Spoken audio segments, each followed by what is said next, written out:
Semua keadaan jiwa kita, hati kita, perasaan-perasaan kita sudah lebih dulu bahkan pernah dirasakan oleh Nabi Muhammad SAW. Kalau Anda pernah gelisah, Nabi dulu pernah gelisah. Kalau Anda bahagia, Nabi juga pernah bahagia. Kalau Anda merasakan kekhawatiran, Nabi dulu pernah khawatir. Dan miniatur kehidupan kita sudah dicontohkan dalam perjalanan kehidupan Nabi Muhammad SAW agar kita bisa belajar mengatasi problematika kehidupan. Allahu Akbar, kalau beliau tidak diutus oleh Allah, kita tidak tahu bagaimana cara menyelesaikan pemetaan kehidupan kita hingga dengan saat ini. Bahkan satu ketika pernah beliau kemudian dalam masa yang telah panjang berdakwah, qadarullah kemudian ada wahyu yang jeda datangnya tidak seperti biasanya. Biasanya datangnya cepat, berganti hari turun wahyu, ganti pekan turun wahyu. Ini beberapa masa wahyu belum turun. Ada hikmah di balik itu. Teman-teman sekalian, tiba-tiba beliau naik ke atas bukit, wahyu belum turun juga. Pulang ke rumah, belum turun juga. Sampai keadaan itu terlihat oleh kalangan kafir Quraisy dan mereka berkata, lihatlah Muhammad sudah gila, dituduh gila. Jadi kalau Anda cuma dituduh dengan hal-hal yang ringan, dituduh soleh, kan? Dituduh kemudian orang yang berubah, dituduh semakin beriman dan sebagainya, barangkali itu lebih baik. Nabi dituduh gila, Anda bayangkan. Tuh Muhammad sudah gila, Muhammad sudah ditinggalkan oleh Tuhannya, Muhammad sudah kehilangan pegangannya, Muhammad sudah tidak punya orientasi, orangnya sudah nggak jelas, bolak-balik tidak karuan, naik ke atas bukit seakan-akan orang yang frustasi dan seterusnya. Tapi tahukah Anda apa yang terjadi? Setelah berbagai cacian, makian, tuduhan macam-macam diterima oleh Nabi SAW, lantas tibalah masanya Allah menurunkan satu surah, bahkan disandingkan dengan surah yang lainnya. Bersandinglah dua surah ini secara bersamaan turun, surah ke-93 dan surah ke-94-nya, terkait berkelindan, memberikan satu harapan yang sangat panjang. Kata Allah, wadduha wal-laili idza saja ma wadda'aka rabbuka wa ma qala walal akhiratu khairul laka minal ula walasawfa yu'tika rabbuka fatarda alam yajidka yatiman fa'awa wa wajadaka dhallan fahada wa wajadaka 'ailan fa'aghna fa ammal yatima fala taqhar wa ammas sa'ila fala tanhar wa amma bi ni'mati rabbika fahaddits. Ya Muhammad, saya bersumpah dengan waktu duha. Kalau kita baca dengan ilmu balaghahnya, itu bukan sekedar sumpah mengilustrasikan waktu duha. Karena di ilmu balaghah itu nanti ada 3 turunan ilmu. Ada disebut ilmu ma'ani, ilmu mencari kata-kata sehingga ungkapannya sesuai untuk disampaikan. Mana kata-kata yang tepat untuk disampaikan dalam konteks yang ingin dibicarakan. Itu ma'ani namanya. Kemudian setelahnya ada ilmu bayan, bagaimana mengemas kosakata yang bagus ini sehingga bisa disampaikan dengan jelas, orang tidak bingung menerimanya, paham maksudnya. Kemudian setelah itu kadang-kadang jelas kalimatnya, tapi kedengarannya tidak indah. Woi, rapatkan, woi, apa belum paham juga? Rapatkan saf. Memang jelas, tapi nggak ngenakin. Maka bagaimana caranya disampaikan dengan jelas, tapi hati kita terasa nyaman, memuji. Terasanya nyaman diserahkan kepada Allah, tapi ada kebahagiaan, disampaikan tidak terasa tergurui, diperintahkan serasanya diberikan jalan untuk mendapatkan kebaikan. Maka yang ketiga disebut dengan ilmu badi' namanya. Ilmu menghiasi kalimat yang disampaikan sehingga terasa dengan nikmat. Turunannya nanti ada majaz namanya.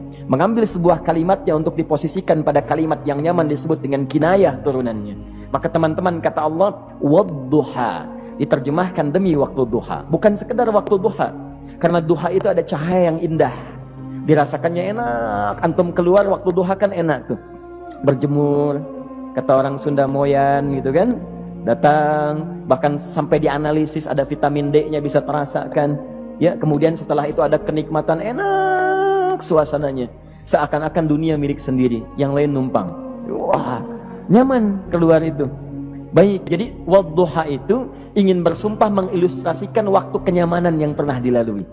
Kalau dalam bahasa tafsir yang luasnya, saya bersumpah Muhammad, demi segala kenikmatan yang pernah engkau rasakan dalam hidupmu, seperti engkau merasakan cahaya duha itu.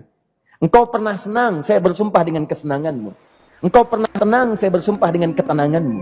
Engkau pernah nyaman, saya bersumpah dengan kenyamanan yang pernah engkau rasakan. Wal laili idza saja, dan aku pun bersumpah demi gelapnya malam. Demikian terjemahannya. Bukan sekedar gelapnya malam, saja itu sesuatu yang pekat. Ya, ini belakang kelihatan agak gelap nih. Untuk memberikan proyek, kesini aja Pak, saya cuma ngasih contoh ini. Contoh, saya bukan mengeluh, bukan, ingin memberi contoh. Ya, contoh pada ilustrasi yang mau saya sampaikan. Nggak apa-apa, biarkan saja. Saya mau contoh kasih kata saja. Ya, ini belakang agak gelap untuk memproyeksikan cahaya ke sini. Tapi yang mau saya sampaikan, kalau gelapnya begitu pekat, semua cahaya ini nggak ada. Cahaya nggak ada nih, sama sekali tidak kelihatan. Saya mau tanya pada Anda, beraktivitasnya mudah atau sulit? Mudah nggak menemukan sendal Anda di luar? Belum tentu. Menemukan jalan keluar pun belum tentu mudah. Anda mesti meraba-raba jalan. Anda mesti kemudian melihat sesuatu dengan pandangan mata hati Anda. Raba, dan sebagainya.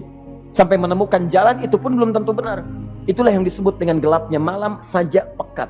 Kadang-kadang ada orang yang menghadapi satu kesulitan yang pekat, suasananya siang, cuman karena masalahnya begitu pekat, seakan-akan membuat diri dia gelap. Jalan susah, limbung gitu. Kenapa gelap ya? Padahal terang.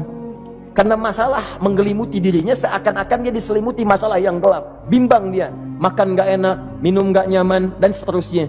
Ya, biasanya makan ayam tenang, ini dikasih yang lebih enak juga rasanya pahit, gak enak zamannya. Maka kalau kita ilustrasikan dalam suasana tadi Muhammad, saya bersumpah, engkau pernah hidup nyaman, ataupun engkau mengalami masalah yang sangat pekat dalam kehidupan. Engkau alami sesuatu yang dahsyat, sampai engkau bingung, bimbang, pekat, mereka menuduhmu dengan macam-macam. Ma wadda'aka rabbuka wa ma qala. Saya pastikan kepadamu, dalam keadaan nyamanmu seperti dulu, ataupun engkau bimbang seperti sekarang, Tuhanmu tidak akan pernah meninggalkanmu ataupun menuduhmu gila. Orang-orang yang dekat dengan Allah subhanahu wa ta'ala, maka Allah akan menjaganya, baik dalam keadaan yang tenang dan nyaman, ataupun dalam kesulitan yang luar biasa. Walal akhiratu khairul laka minal ula. Nanti saya akan tunjukkan kepadamu, jika kamu telah tabah dan sabar menerima cacian mereka, menerima tuduhan mereka, nggak apa-apa, ini kan muqaddimah. Masa kamu masih panjang. Kamu masih panjang dalam berdakwah, kehidupan kamu masih panjang membawa tugas dan misi. Kalau kamu belum bersabar pada yang sekarang, bagaimana dengan yang di masa depan? Tapi saya pastikan kepadamu, jangankan yang seperti ini, masalah pekat yang paling hebat pun kamu akan hadapi, yang membuat kamu sedemikian sulit lebih daripada ini, yakinkan pada jiwamu, aku tidak akan pernah meninggalkanmu. Ini prinsip dalam kehidupan kita. Jika Anda menggantungkan hidup kepada Allah, Anda bersandar dengan baik kepada Allah, maka ayat ini akan mengatakan, teman-teman sekalian, Allah tidak akan pernah meninggalkan Anda dalam setiap kehidupan Anda. Nanti, sekarang perjuangan, kata Allah, walal akhiratu khairul laka minal ula. Nanti saat kamu tiba di akhirat, saya akan tunjukkan kepadamu ada yang lebih hebat yang tidak pernah engkau rasakan sebelumnya saat di bumi. Tidak akan ada lagi kesulitan yang kamu hadapi. Tidak akan ada lagi cacian yang kamu kemudian hadapi. Tidak ada lagi kemudian tuduhan yang kemudian kamu rasakan. Aku akan berikan apapun yang kamu inginkan sampai kamu puas. Wala sawfa yu'tika rabbuka fatarda. Nanti kamu pengen apapun, aku berikan. Kalau saufa masih ada jeda, ya. Kalau bahasanya wa yu'tika mungkin seketika. Tapi ketika mengatakan saufa, artinya bukan saat ini Muhammad. Sekarang pun aku berikan, tapi nanti yang di akhirat aku berikan sampai kamu merasa puas. Ayo minta apa saja. Hadir, hadir, hadir, hadir. Tapi yang paling indah, kalau kamu tidak percaya, alam yajidka yatiman fa'awa. Cobalah ingat, kalau sekarang sedang susah, coba ingat dulu. Bukankah saat kamu yatim, aku yang merawat sampai kamu tidak merasakan kegelisahan itu? Lahir bapak tidak ada, aku cukupkan dengan kakek. Kakek meninggal, aku hadirkan ibu dan paman hadir di sekitaranmu. Ibu meninggal, ada kakek. Kakek meninggal, ada paman. Dan Khadijah hadir di sekitaranmu. Bukankah aku rawat pada saat itu? Wajadaka dhallan fahada.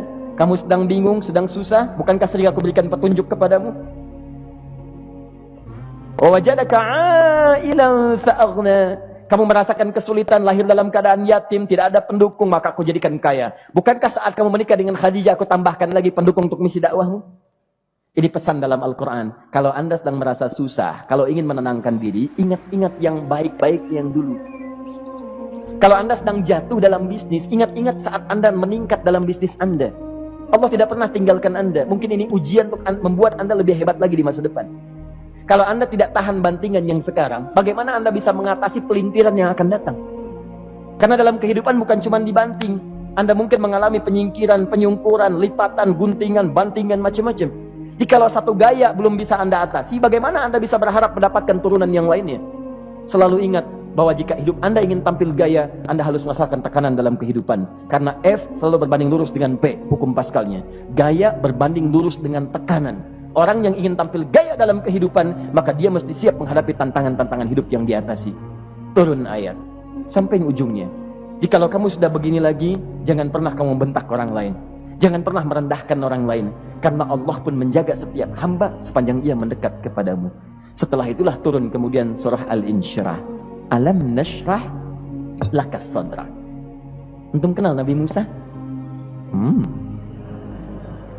Baik. Tapi agak lumayan lah. Tadi saya di Soreang kenal Fir'aun. Di sini Musa. Baik, alhamdulillah. Perhatikan ya, dahsyatnya pemberian Allah kepada Nabi Muhammad SAW. Nabi Musa alaihi salam, dan sering kali kita bacakan untuk memohon kepada Allah. Rabbi syrahli sadri. Perhatikan baik-baik. Ini keunggulan Nabi Muhammad SAW dibanding Nabi Musa alaihissalam. Dua-duanya Nabi, Rasul, tapi masing-masing punya keistimewaan. Musa, Nabi, berdakwah, memohon kepada Allah kelapangan hati. Rabbi syrahli sadri. Ya Allah, tolong lapangkan hatiku nih. Kenapa mesti lapang? Karena pasti Musa merasakan nih. Saya tahu betul karakter Fir'aun. Belum apa-apa sudah memaki. Kalau orang yang hatinya tidak lapang, tidak akan tahan dengan makian, keluarlah kemudian balasan yang tidak digambarkan sebelumnya. Fir'aun tuh kasar. Kasarnya bukan sekedar kasar, bahkan saking kasarnya bisa berujung pada eksekusi kematian. Saya contohkan tadi di sore yang ini, saya nggak suka dengan rambutnya nih, kata Fir'aun. Bukan nyuruh-nyukur mas, tolong pisahkan kepala dari badannya. Gitu gayanya tuh Fir'aun. Ya, bukan nggak ngenakin, susah dengan Fir'aun itu. Jadi kalau belum apa-apa datang Musa ke situ, hatinya tidak seluas samudra, hatinya tidak lapang, cuman seluas gelas, tidak akan sabar menerima cacian Fir'aun. Begitu datang dicaci, dasar anak gak tahu diri, gak tahu malu, sudah saya rawat begini. Ya Allah, saya bosan dengarnya, matiin aja sekarang. Musa Nabi berdoa dikabulkan. Cuman kalau Fir'aun kemudian ajalnya misal wafat pada saat itu, tidak akan jadi contoh kepada kita untuk kekinian. Bagaimana orang yang bebal untuk bertobat kepada Allah Subhanahu wa ta'ala. Bagaimana penyimpangan dalam kedudukan. Bagaimana dia kemudian akrab dengan pengusaha yang gelap. Di pengusaha gelap berpartner dengan penguasa zalim. Sudah ada dari dulu. Pengusahanya disebut dengan Qarun. Kemudian mohon maaf, ya, yang pemimpinnya disebut dengan Fir'aun. Tokoh intelektualnya disebut dengan Haman. Makanya cerita ini komplit di Quran. Sudah ada. Di setiap persoalan dalam kehidupan masyarakat disebabkan tiga hal yang berkolaborasi. Kalau bukan penguasa zalim berpartner dengan pengusaha gelap, ditopang oleh intelektual yang sembrono. Itu persoalan. Jadi kalau ada sekarang intelektual menyalahgunakan kepintarannya, dia terlambat, sudah ada Haman dulu. Dan gak usah bersaing, dia bisa bikin piramida, Anda belum tentu bisa membuatnya. Kalah Anda, masih kalah hebat. Ya, jadi kalau dititipkan sesuatu jangan disimpangkan. Yang ingin saya sampaikan, Musa mengatakan Rabbi syrahli sadri. Nabi berangkat berdoa dikabulkan oleh Allah. Nabi Muhammad belum minta turun ayat Alam nashrah laka sadrak. Yang ini minta Rabbi syrahli sadri. Nabi Muhammad alam nashrah laka sadrak. Muhammad, mulai dari peristiwa sehingga engkau akan lebih sabar lagi menerima tantangan-tantangan dakwah. Mulai sejak itu jangankan dimaki, dilempar batu di Taif. Dari Mekah pergi ke Taif dengan Zaid kemudian. Sampai di Taif mendapatkan sesuatu yang tidak dibayangkan sebelumnya. Kalau cuma dihentikan saat mengajar, wajar. Ini dilempari batu. Anda bayangkan? Bisa kebayang nggak? Lempari batu tuh.